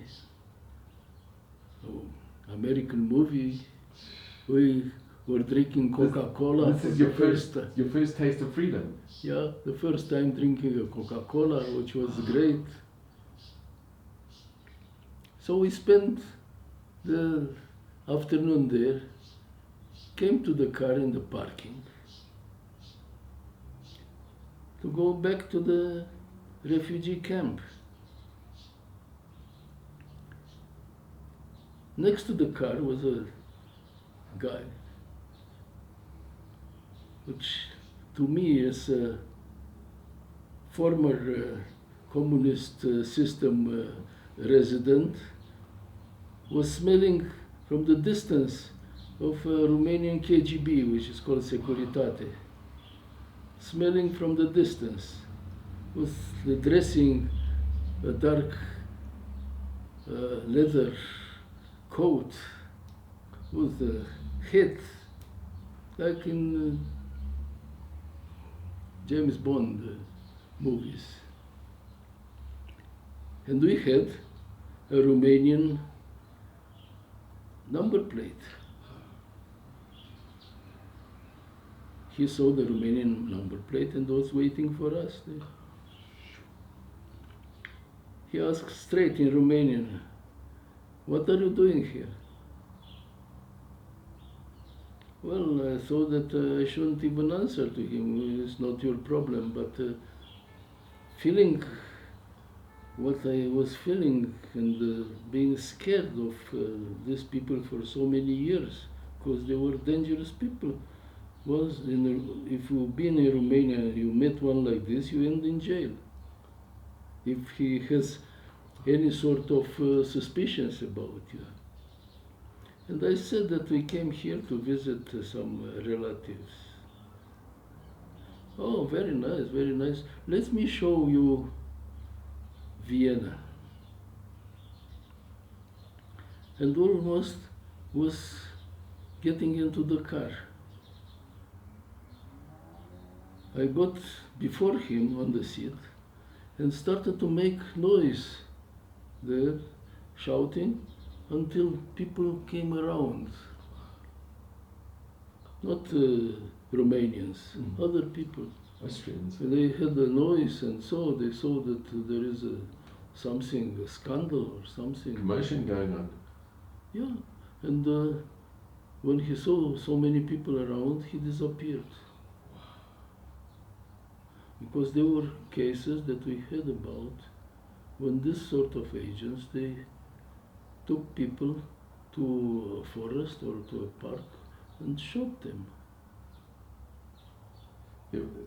It's not so unrealistic. It happened in England last year, where two ex-Soviet citizens, Russian citizens, agents came and they Hitmen. They gave an injection of a very serious poison that I had a colleague who was at the university, who was a top basketball player at international level, and he wanted to escape from Romania, and they were taken because top sportsmen in Romania, they were given special treatment. They were taken on a trip on a boat on the Danube River, Romania, which was the border between Romania and Yugoslavia. And all these basketball top players on the boat decided to escape. And they plunged from the boat into this big river. But in the boat there were also KGB Romanians, and they opened fire on them, killed most of them, but he managed to cross the river to the other side. And he, after a number of months being in Yugoslavia, that was outside of the Soviet bloc, went to France and was immediately employed as a professional basketball player, not as an engineer, in one of the top French teams. And one day, he was also made a very courageous thing.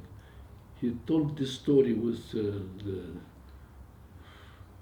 shooting in the river to Free Europe radio station. with his name and so on. Since then, he became a target for these agents. One day, this top team, basketball team, professional in France, was traveling by bus to an away location. The brakes of the bus were sabotaged, and the bus fell into a ravine with all the French team killed for him. Unbelievable. They didn't care. This was the communist system. For one man, they killed 20, 30.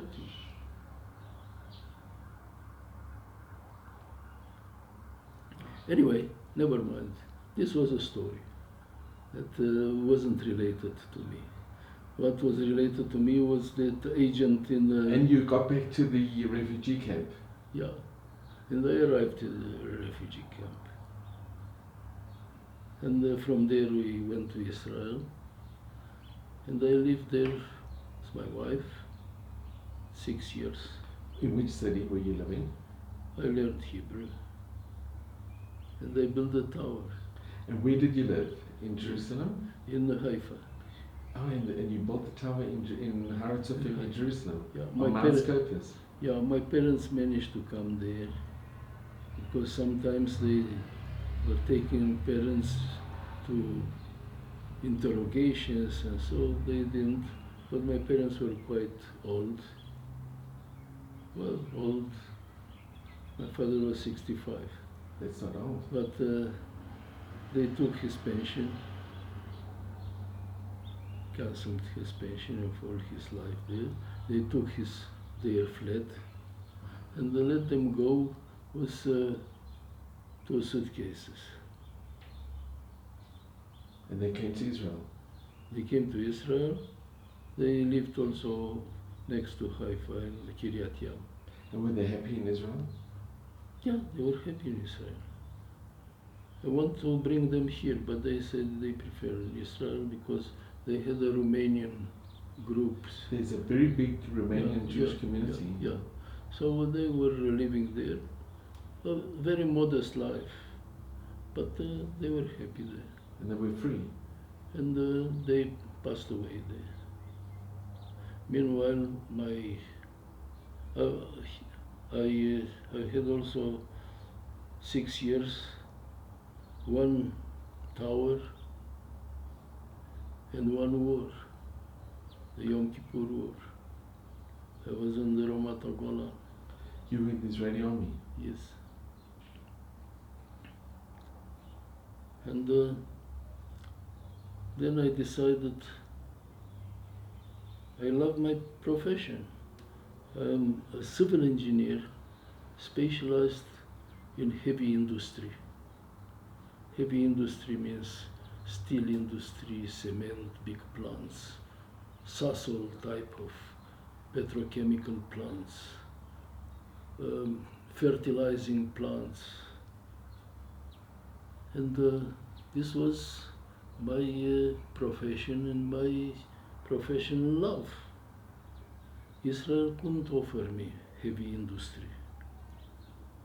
So I decided to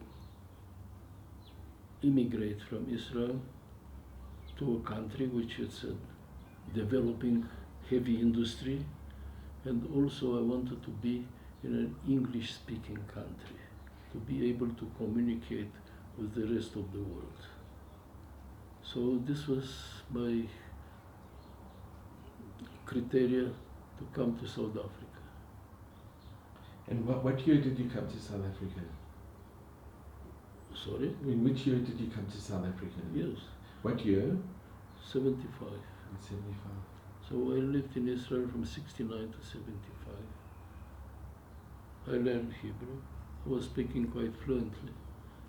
And here I was immediately employed by Murray Roberts, which was at the time It's one of the biggest construction company in this country. In a few years, I became their chief civil engineer at Murray Roberts. And I stayed with them till I retired. Did you work at the university at all? At the university, I didn't work. I was an outside lecturer. At Wits University? I was teaching a discipline that I developed it, which was called integrated engineering. I mean, to connect all engineering disciplines in one technological field. That all the disciplines in industrial projects, they have to cooperate and integrate. And people have to understand not only their discipline, but other disciplines involved in a multidisciplinary project. And how long were you teaching at the university? For 5 years. In the Department of Civil Engineering. Civil Engineering. Yes. It was a new course. Were you one of the senior lecturers? I was a lecturer. And how was your experience at Wits? It was a good experience? So. I enjoyed civil engineering, and I enjoyed what I was sharing with the younger generation. But at the same time, I was unhappy with the way the students in those days, and I believe now, were treating academic environment without a respect or interest. No, I don't generalize, but this was my impression. And also kind of treatment. I was an outsider to the university, so they said they may not have enough time for my discipline because there were so many others with teaching and disciplines that actually didn't make engineers. They were teaching certain individual disciplines, but not one course connecting all of them. And yours connected it all? Yes. Wow. So this was... and you were happy in South Africa? Yes, but after retirement, I opened my own consultancy for another 18 years already. I retired in 2001. And did your wife come with you to South Africa? My wife,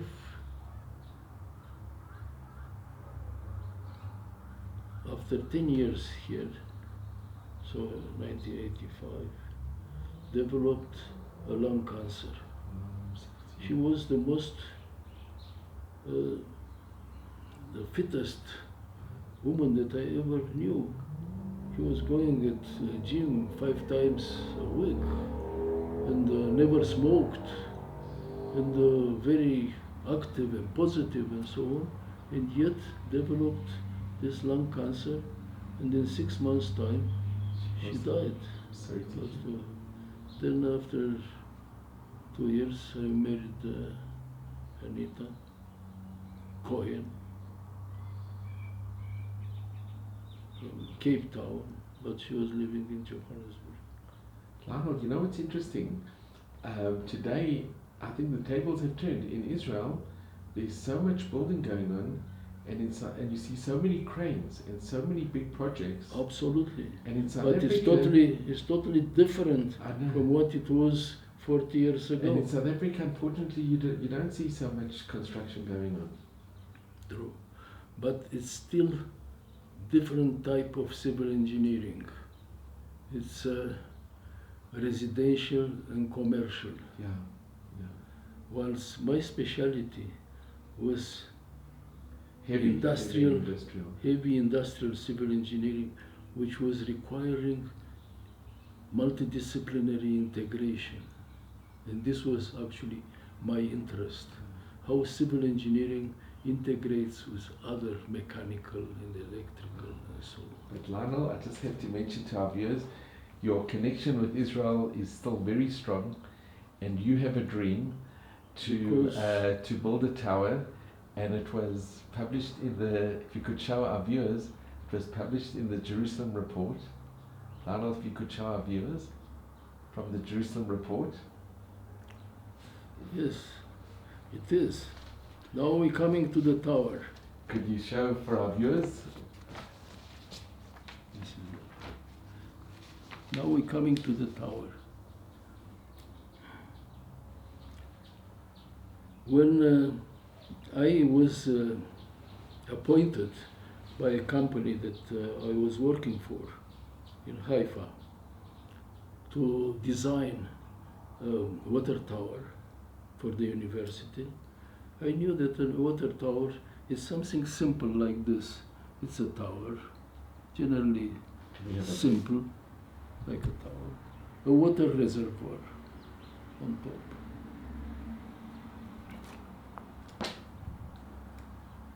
They sent me to an architectural office in Tel Aviv called Tzipor and Idelson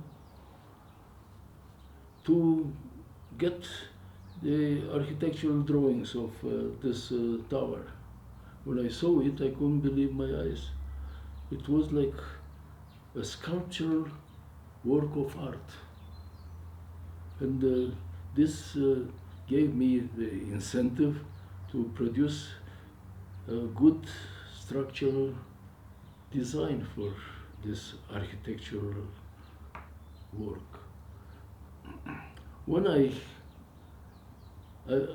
built this thing, I was coming almost weekly to inspect what is going on, reinforcement and other technical This details. is in Mount Scopus in Jerusalem, Harat Sophia. Yes. At the Hebrew University. You're living in Jerusalem. I know it. I think that everybody knows it. It's a very well known. You noticed this tower. Absolutely.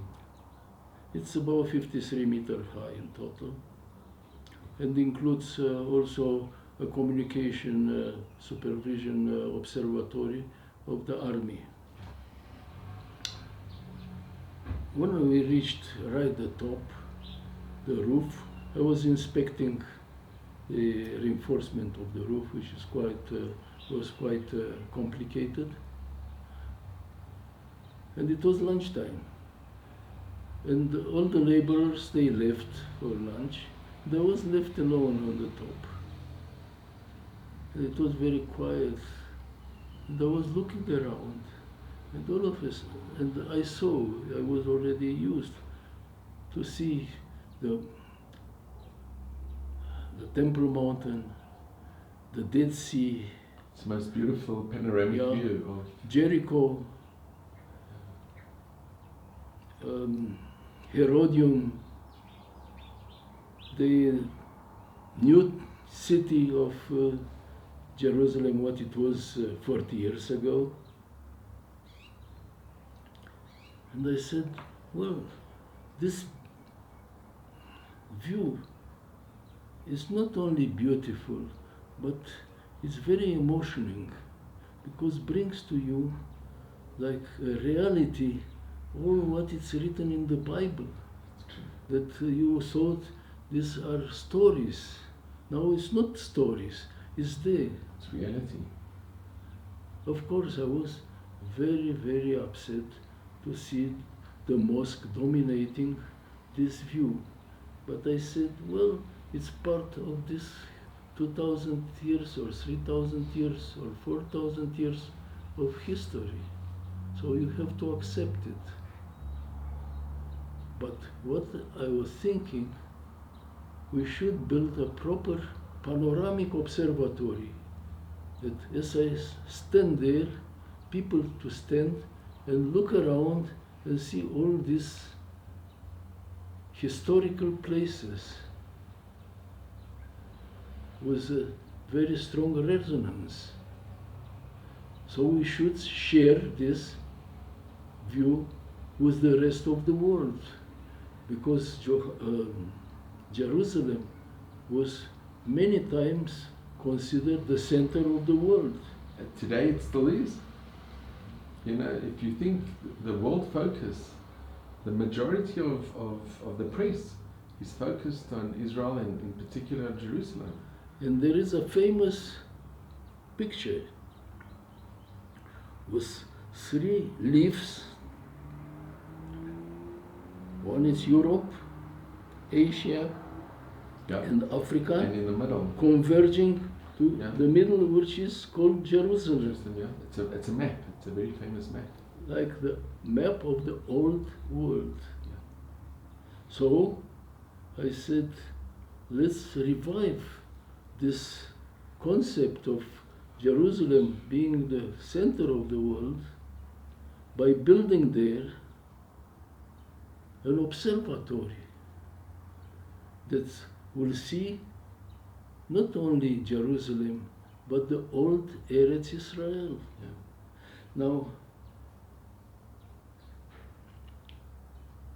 this picture at a larger scale, it's made at one of the walls of the city hall in Jerusalem, exactly as it was depicted in this, I would say, Middle Age times, in I think in Holland, by a Flemish artist. And you have at a larger scale the size of a wall made of ceramic tiles. You have it there.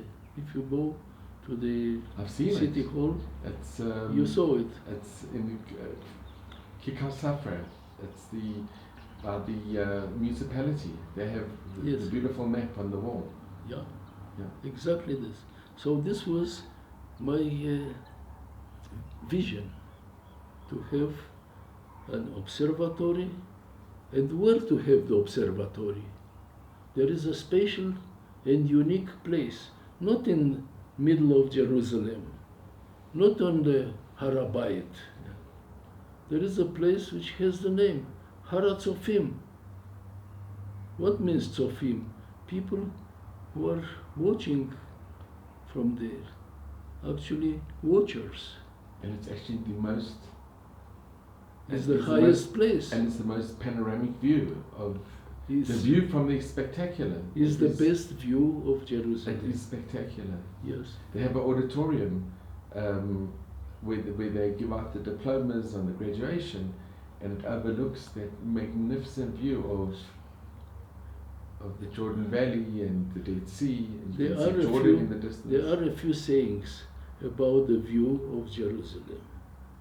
One of them is of Teddy Kollek, who said, nothing can beat the view of Mount Scopus. That's true. This is what he said. Yeah. The second was about 150 years later by another Jewish prime minister of Britain, Benjamin Disraeli. 150 years before, you're right, before Teddy Kollek, yeah. He visited Jerusalem. And you know what he said?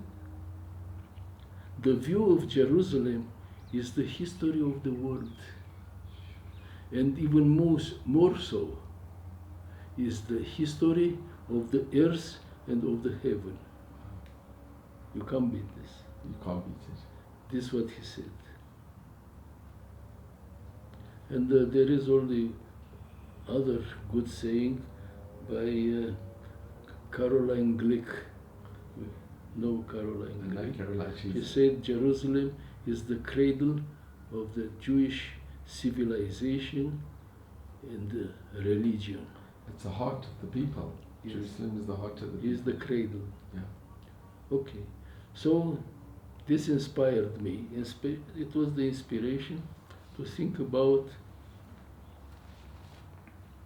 an observatory, a panoramic observatory for thousands of people. Now I was thinking, there are some other observatories in the world, famous. like the Eiffel Tower, like the Statues of Liberty, like Empire State Building. How they can compare the view of them with 4 or even more thousand years at a glance of history? You're right. You're right. Wow. It's so true. And have you discussed it with any of the officials or the municipality in Jerusalem? I discussed with everybody that I can get to, but I couldn't get to all of them. If you could show for our viewers. And you know what? And you know what is my biggest disappointment? That many of them were enthusiastic, but none of them were prepared to do something to happen. None of them. Well, maybe And in due time, we could see you showed me the reverse side. This is that night. This is the night. Because the night should be even more spectacular than the day view. Wow. It's such a wonderful idea. It's such an important Yes, idea. but what can I hope to do? If you think that everybody is enthusiastic and nobody is moving a finger. I was thinking maybe something wrong with this, because I thought particularly the politicians, they will consider this a task, a duty that it's overviewed. It's already late by 50 years. This is the missing piece of Israeli possession of Jerusalem, to make it marked that this is the Israeli epoch symbol. But all peoples, from all religions, from all places, will be welcome to see and to share the beauty. Tell me, what at the moment, what is the symbol of Jerusalem? The symbol, in my opinion, would be the Harabai, the Kotel, and you say the Dome of the Rock, but the Kotel, that iconic view of the Kotel. No, I mean something that is prominent. It's the Kotel and the Dome of the Rock. The Dome of the Rock, the golden Dome of the Rock, with the Kotel. So, isn't a shame that the symbol of Israel, it's a mosque? With the Kotel is a the lot of Kotel pictures. is not visible. When they show the mosque, is the mosque. And the Kotel is not a prominent symbol of Israel. Lyonell, you've got a very good point. To me, it's a shame. Did you get any feedback from the Jerusalem report, from the article? Yes. And has it been 5. positive? Should I tell you? 2 were quite positive. One said that he likes the idea and likes the guy. The second said, I like very much the idea. The third said, well, you must think twice and ask the army for the security of this, because I think about what one can say, that it won't last longer than a week, because the Muslims will declare a jihad on this. The fourth was saying, go to where you belong. Wait. Back to Romania, to South Africa. Go back to where you belong. Don't build this here. And the fifth was an Islamo-Nazi comment. Build it in Judenland, not in Palestinian land. Judenland. Jude, like, you know who said this?